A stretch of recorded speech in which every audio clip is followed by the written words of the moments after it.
दोनों मंचों पर उपस्थित परम श्रद्धेय संत चरण, उपस्थित नागरिक सज्जन, माता भगिनी, अपने प्रदेश के आदरणीय मुख्यमंत्री जी सहित सभी संतों के सारगर्भित और ओजपूर्ण वचन आपने सुने हैं। गीता को जीना है। आज ये कार्यक्रम करेंगे और हो गया गीता से संबंधित हमारा कर्तव्य, ऐसा नहीं है। इस कार्यक्रम में हम इसलिए उपस्थित हैं कि हमको गीता जीनी है,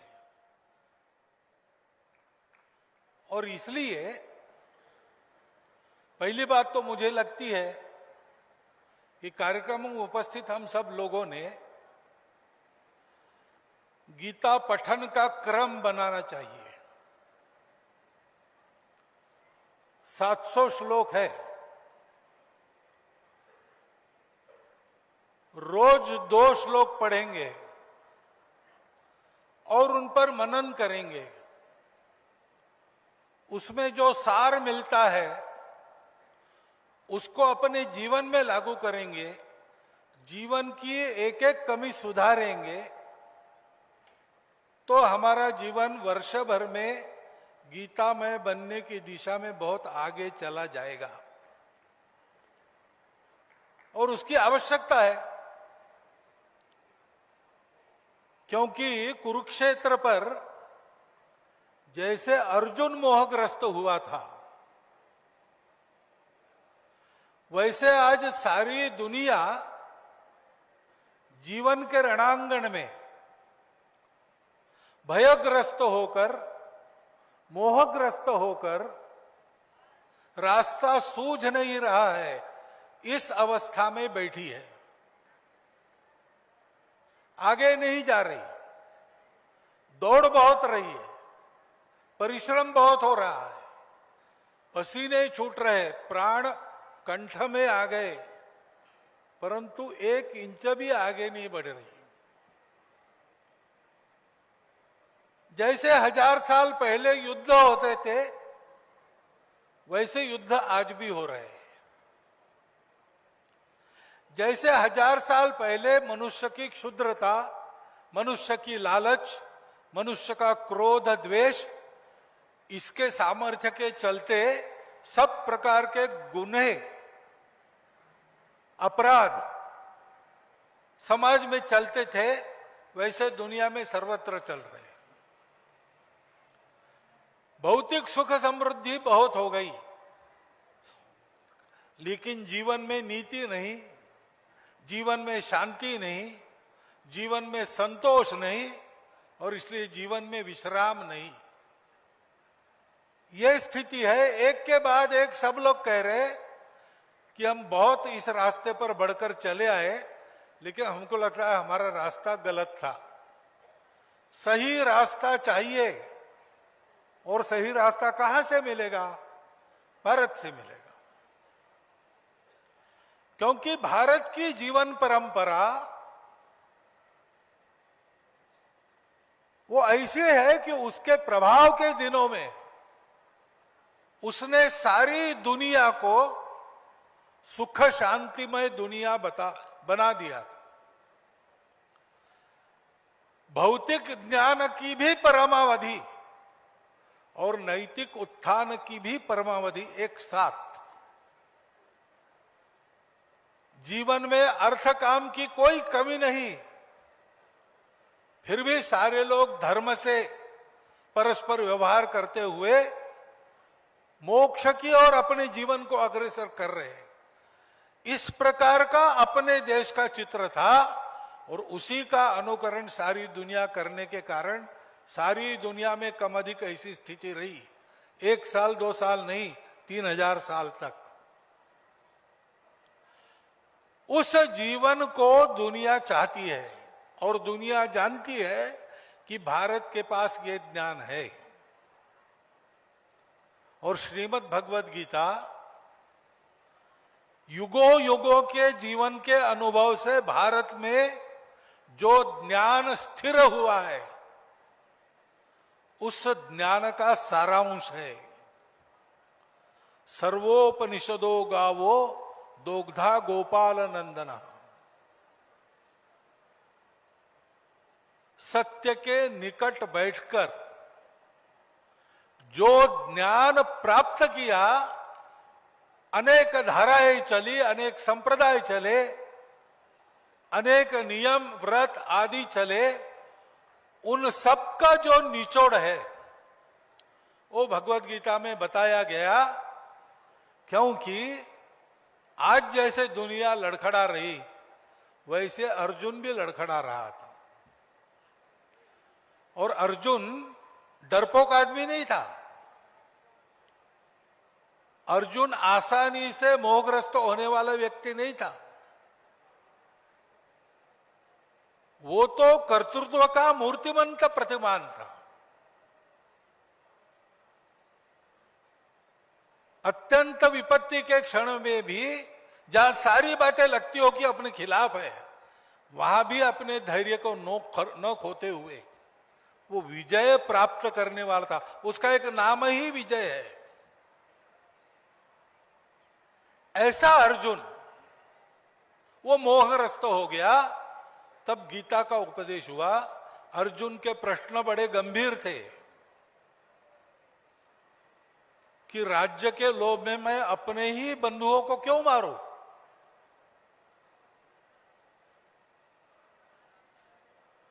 इनको मारने के बजाय मैं भिक्षा मांग के उधर निर्वाह करूं, ये ज्यादा अच्छा है।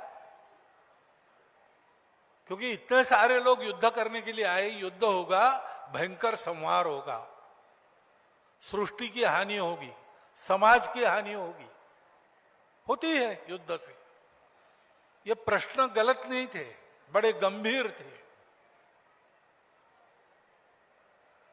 तब भगवान कृष्ण ने उसके मोह को दूर करने के लिए मूल से सारी बातें बताई। अंत में भगवान ने कहा, विमृश्य एतद अशेषेण, कुछ भी बाकी नहीं रखा, सब मैंने विमर्श तुम्हारे सामने स्पष्ट करके रखा है। ऐसा भगवान ने बताया। हमारे लिए सरल भाषा में क्या है? गीता मूल में पढ़नी चाहिए, समझ लेनी चाहिए, तो पता चलेगा। और गीता का और एक गुण विशेष ऐसा है कि हर बार आप चिंतन करते हो तो हर बार आपको नई बात मिलती है जो अभी के आपके स्थिति में आपको उपयोगी लगती है। क्योंकि वो सब कुछ है, उससे सदा सर्वदा सब परिस्थितियों के लिए सब उपाय मिलते हैं। भगवान ने पहली बात बताई कि तुम समस्या को टालने का प्रयास कर रहे हो, भागने का प्रयास कर रहे हो। पहली बात है, भागो मत, खड़े रहो। समस्या आई, उसका सामने से मुकाबला करो। समस्या का निदान पाना है तो दाएं बाएं नहीं देखना है, समस्या के अंदर घुस के निदान करना पड़ता है। और इसलिए खड़े रहो, भागो मत। अब तुमको लग रहा है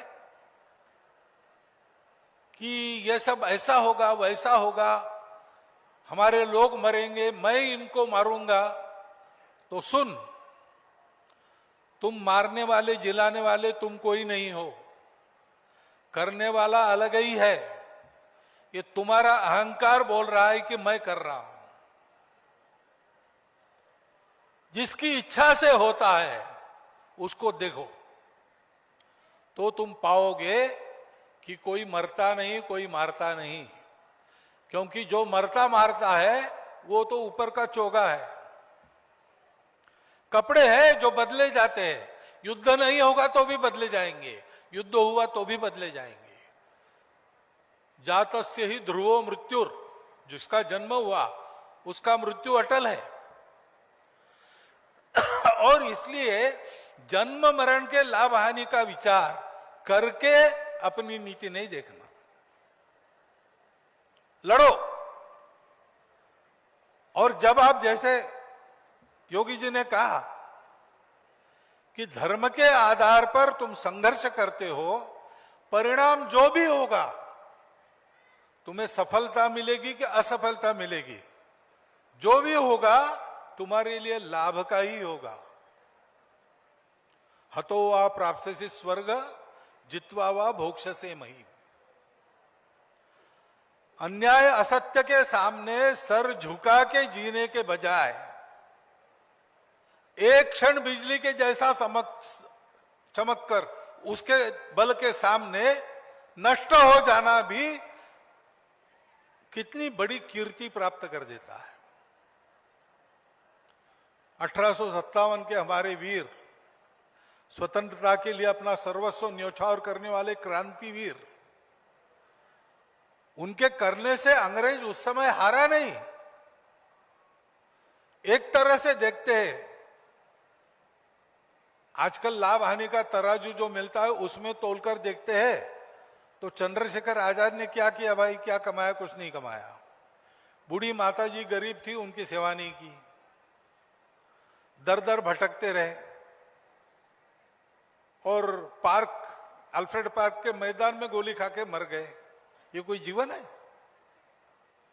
लेकिन ये जीवन ऐसा है जिसका युगों युगों तक हम लोग स्मरण करते रहेंगे और उससे प्रेरणा लेते रहेंगे,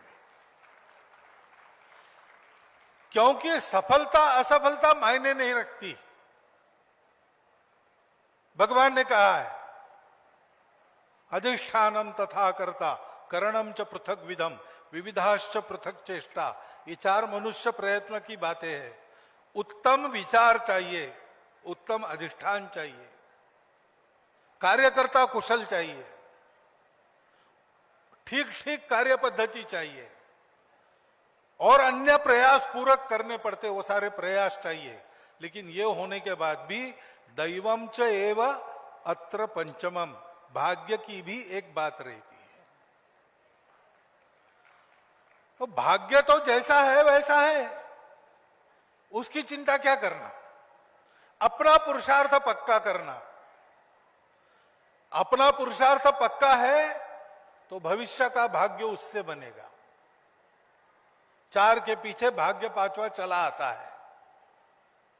अभी यश है अपयश है, इसकी चिंता क्या करना? लड़ते रहना। और लड़ना है दुश्मनी करके नहीं,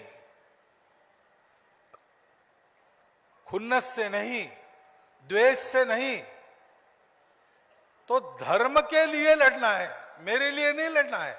मेरे लाभ हानि का विचार नहीं है, धर्म रक्षा का विचार है। और जैसे बताया गया, वो धर्म है समाज की धारणा करने वाला धर्म, सबको साथ रखकर सबको उन्नत करते हुए सबको जिलाने वाला वो धर्म। सबका कल्याण हो इसलिए मैं मेरे व्यक्तिगत हित की बलि देता हूं। मैं मेरे प्रिय व्यक्ति को भी वो अधर्म कर रहा है इसलिए दंडित करता हूं। मेरा मित्र है तो भी मैं क्षमा नहीं करूंगा, तो वो मित्र द्रोह नहीं होता है, क्योंकि मैं धर्म के लिए करता हूं, स्वार्थ के लिए कुछ नहीं करता हूं। बहुत अच्छे बड़े काम भी अगर स्वार्थ से किए जाते हैं तो उनका फल अच्छा नहीं होता। और छोटा सा भी काम आपने किया लेकिन वो परार्थ के लिए किया, परोपकार के लिए किया, सेवा के लिए किया, तो स्वल्पमल्पस्य धर्मस्य त्रायते महतो भयात्। और इसलिए विचार करो, जियो, सबका विचार करके जियो, केवल अपना विचार मत करो। उसके लिए कर्म करना पड़ता है। कर्म से किसी को छुट्टी नहीं है। कुछ नहीं करेगा तो 2 वक्त खाना तो खाएगा ही। वो खाना खाने के लिए कमाई नहीं करेगा तो भिक्षा तो मांगनी ही पड़ेगी, दान तो मांगने ही पड़ेंगे। कर्म से छुट्टी नहीं है। लेकिन ज्ञानवान होकर कर्म करो, भक्ति पूर्वक कर्म करो। जो भी आप जीवन में करते हो सोच समझ के करना। आगा पीछा देख के करना, मैं क्या कर रहा हूं, उसके परिणाम क्या है, आगे क्या होने वाला है। अभी ये बहुत अच्छा दिखता है, लेकिन 3 प्रकार के सुख जो बताए गीता में, सात्विक सुख का वर्णन किया है, यत्तद अग्रे विषमीय परिणामे सुखोपमो। पहले बहुत कड़वा लगता है, दवाई जैसा, लेकिन परिणाम उसका बहुत सुखद होता है। सुख का रूप दिखने में पहले एकदम आनंददायक रहेगा ऐसा नहीं है। कुछ कुछ बड़े अच्छे लगते हैं कर्म, लेकिन परिणाम विष के जैसा होता है। तो ज्ञान चाहिए। 3 प्रकार की प्रवृत्तियां हैं, हमको सात्विक प्रवृत्ति में रहना है। रजोगुण भी चाहिए कर्म करने के लिए, लेकिन वो सत्वोन्मुखी होना चाहिए। आदि आदि बातें, कर्म कैसे करना, कौन से गुण दैवी है, ये सारा भगवान ने बताया और कहा कि देखो ये तुम करो, परिस्थिति का रोना मत रोना। परिस्थिति तो आती जाती है। अपने यहां एक कहानी है परंपरा में कि राजा जनक रात को सो गए और सपना देखा। सपने में देखा कि अचानक राज्य क्रांति हो गई और राजा जनक हार गए, सिंहासन से नीचे खींचा गया, सारे उनके अलंकार शस्त्र आदि आदि राज चिन्ह उतारे गए और मैले कुचैले फटे कपड़े में उनको देश निकाला दे दिया और देश में मुनादी दी गई कि राजा जनक को आज्ञा है सूर्यास्त के पहले इस देश की सीमा से बाहर निकल जाओ। जब वो ये करेगा तब उसको पानी भी किसी ने पिलाना, जो उसकी मदद करेगा उसको मारेंगे, और सूर्यास्त के बाद ये राज्य में मिला तो इसको भी मारेंगे। तो कैसी दुर्गति हुई होगी। 24 घंटा भागना पड़ा, भागते रहो भागते रहो। अंत में पहुंच गए, कोई खाना किसी ने दिया नहीं, पानी किसी ने पिलाया नहीं। थके हारे धूल से सनी शरीर को लेकर सीमा के पार एक अन्न छत्र उन्होंने देखा। रात को 10-11 बजे पहुंचे और अन्न छत्र के प्रमुख को कहा कि भूखा हूं, कुछ दीजिए। तो कहा भैया ये तो अन्न छत्र ही है, भूखों को खिलाने के लिए ही है, लेकिन तुम आए ऐसे वक्त हो सब समाप्त हो गया, कुछ भी नहीं। बर्तन धोने के लिए चले गए। अब वहां जाके देखो भात के बर्तन में कुछ भात लगा होगा, खुरच कर ले लो। तो राजा जनक गए, देखा थोड़ा सा भात लगा था, वो खुरचा हाथ में लिया और कुएं के पास आ गए। यहां बैठकर खाएंगे और तुरंत पानी पिएंगे। बैठ गए तो रात को एक चील घूम रही थी। उस चील ने वो चावल के दाने देखे, उसने झपट्टा मारकर राजा जनक के हाथ से वो खुरचन भी निकाल के ले उड़ गई। राजा जनक हताश होकर जोर से चिल्लाए, क्षुब्ध होकर चिल्लाए और जग गए। देखते हैं तो महल में है, नरम नरम बिस्तर है। इनकी चिल्लाहट सुन के सब नौकर जमा हो गए। कोई पानी पिला रहा, कोई पंखे से हवा झुला रहा। क्या हो गया महाराज पूछ रहे। थोड़ी देर में राजवैद्य आए, नाड़ी वाड़ी देखने लगे। तो राजा जैन्य ने कहा कि अभी तो मैं इतना भूखा, सब प्रकार से हताश होकर निराशा से चिल्लाने वाला था, यहां तो कुछ भी नहीं है। वो भी मैं अनुभव कर रहा था, ये भी अनुभव कर रहा हूं। वो अनुभव सच है कि अनुभव सच है? तो राजवैद्य ने पूछा कैसे है महाराज? तो कहा ये बताइए वो सच है कि ये सच है? राजवैद्य को कुछ समझ में नहीं आया। उन्होंने आसपास दासियों को कहा क्या बोल रहे महाराज, उनको भी समझ में नहीं आया। अब जो आवे राजा को देखने के लिए, राजा उसको एक ही प्रश्न पूछे, वो सच है कि ये सच है? उसको कुछ समझ में ना आवे। लोगों को लगा पागल हो गया राजा, क्या हो गया पता नहीं। लेकिन उनका एक वृद्ध प्रधानमंत्री था, उसको जब पता चला वो आया। उन्होंने कहा ऋषि याज्ञवल्क्य को बुलाओ, वो उत्तर देंगे इनका। याज्ञवल्क्य जी को बुलाया गया, वो आए। उन्होंने पूछा क्या हुआ महाराज? उनका वो सच है कि ये सच है? तो याज्ञवल्क्य ने कहा वो क्या था और ये क्या है? तो राजा ने वर्णन किया, स्वप्न का वर्णन किया और स्थिति का वर्णन किया। फिर याज्ञवल्क्य ने पूछा कि ये सब वो तुम्हारे शत्रु विजयी होकर तुम्हारी दुर्गति कर रहे थे और चील तुम्हारे हाथ का झपट्टा मार के छीन रही थी, तब तुम थे क्या? बोला हाँ मैं था, मैंने अनुभव किया। तो बोले अब ये कुछ नहीं है, सब प्रकार के सुख हाथ जोड़कर तुम्हारे लिए यहाँ हाजिर है, तब तुम हो कि नहीं? तो बोले हाँ मैं हूं, और वो नहीं है। तो बोले जब ये था तब वो नहीं था, वो था तब ये नहीं था, ये असत्य है, लेकिन वहां भी तुम थे, यहां भी तुम थे, तुम सही हो, तुम हो। परिस्थिति आती जाती है, हम है उसको झेलने वाले। तो अपने आप को जानो, हम है यानी हमारा शरीर तो 100 साल रहेगा, उसके बाद वो भी जाएगा, लेकिन हम रहेंगे। ऐसे हम व्यक्ति के नाते हमको समझे, हम देश के नाते भी हम क्या है उसको समझे। हमारा देश संपूर्ण दुनिया का विश्व गुरु था, अनेक राजाओं के राज्यों से मंडित था, कवि चक्रवर्ती सम्राट भी होते थे। दुनिया का एक बहुत बड़ा संबल भारतवर्ष था, तब भी भारतवर्ष था, और 1000 साल तक आक्रामकों के पैरों तले रौंदा गया, पारतंत्र में जीना पड़ा, धर्मस्थलों की सब बातों की हानि हुई, जबरदस्ती मतांतरण होने लगा, ये सब था, तब भी भारत था। वो वैभव के दिन नहीं रहे, वो आक्रमण के दिन भी चले गए। अब राम मंदिर पर झंडा फहराने वाले हैं, तब भी भारत था, अब भी भारत है। और इसलिए भारत क्या है? रविन्द्रनाथ ठाकुर ने कहा है कि दुनिया में कुछ भी होने के पहले भारत पहले वो जो है वो बने, उसको समझना है, उसके लिए हमको पुरुषार्थ करना है। तो हम यानी शरीर मन बुद्धि नहीं, हमारा चिरंतन अस्तित्व आत्मा के रूप में रहता है, संस्कार लेके हम चलते हैं जन्मों जन्मों की, हम है ये समझकर सारा भय छोड़कर कर्तृत्व पुरुषार्थ इस राह पर चलना, फल की चिंता किए बिना, और जो किया अपने अहंकार से उसमें लिप्त न होते हुए, मैंने किया, मेरा क्या हुआ, मेरे लोगों का क्या हुआ, ये न सोचते हुए जब जो करना है वो करना है।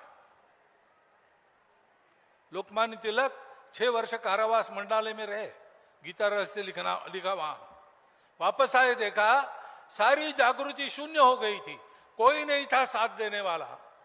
दूसरे दिन अपने वृत्तपत्र का पहला अग्रलेख छूटने के बाद लिखा उन्होंने, उसका नाम था पुनश्च हरिओम। प्रथम प्रतिबंध के बाद पूजनीय गुरुजी को कार्यकर्ताओं ने कहा कि अब अपनी हालत जो हो गई है, ये शाखा वगैरह नहीं चल सकता, ऐसा लगता है, कुछ और करना चाहिए।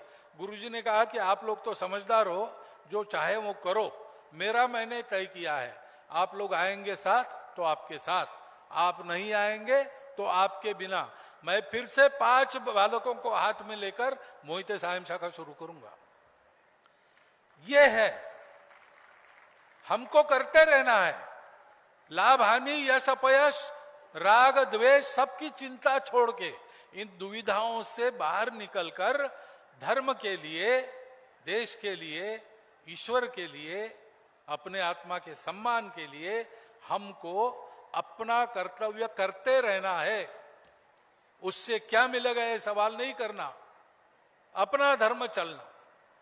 हम भारत के लोग हैं, हम हिंदू समाज है, हम हिंदू राष्ट्र है, हम सारी दुनिया को सेवा का संदेश देंगे, त्याग का संदेश देंगे, धर्म का संदेश देंगे। वैसा हमारा जीवन होगा, उससे दुनिया सीखेगी, और ऐसा हमारा जीवन हो, इसलिए हमें करना क्या है? तो हमारी सभी परंपराओं का जो भारत में आज तक हो गई उन सब का, और भारत में आगे होगी उनका भी, या यूं कहे कि विश्व में विज्ञान और अध्यात्म के बारे में जितना विचार पहले हुआ है और बाद में भी होगा, उन सब का निचोड़ हमारे हाथ में 700 श्लोकों में भगवान व्यास ने दिया है, श्रीमद् भगवद गीता के रूप में। सदा के लिए हमारे लिए एक दीप है, उसका अध्ययन करना, उसका अर्थ समझना, आज की परिस्थिति में आचरण के रूप में उसका अर्थ क्या होता है वो जान लेना। छोटी छोटी पुस्तिकाएं महाराष्ट्र ने प्रकाशित की है और उसके अनुसार अपने जीवन में परिवर्तन लाना, ये हमको करना है। मुझे लगता है कि जियो गीता इन 2 शब्दों में इतना बड़ा आशय भरकर उसको हमारे पास ले आने वाले स्वामी ज्ञानानंद जी सहित उनके सभी सहायक गण आज अभिनंदन के पात्र है। अत्यंत समयोचित इस प्रकार का एक संदेश आज हमको मिल रहा है। उस संदेश को सुनना, वाहवाह करना, तालियां बजाना यहां तक मर्यादित न रहते हुए उस संदेश को समझकर उसको अपने आचरण में धीरे धीरे उतार कर हम भी ऐसे गीता को जीने वाले पुरुष बने तो हम यशस्वी भी होंगे, हम सार्थक भी होंगे। और यशस्विता हमारी गाई जाएगी, कभी कभी लोग भूल भी जाएंगे, परंतु सार्थकता हमारी शाश्वत रूप से बनी रहेगी। उस शाश्वत सार्थक के जीवन का हम सबको लाभ हो, भारतवर्ष को लाभ हो और भारतवर्ष विश्व गुरु बने, इस एक शुभकामना को आपके सामने रखता हूं, आपको देता हूं।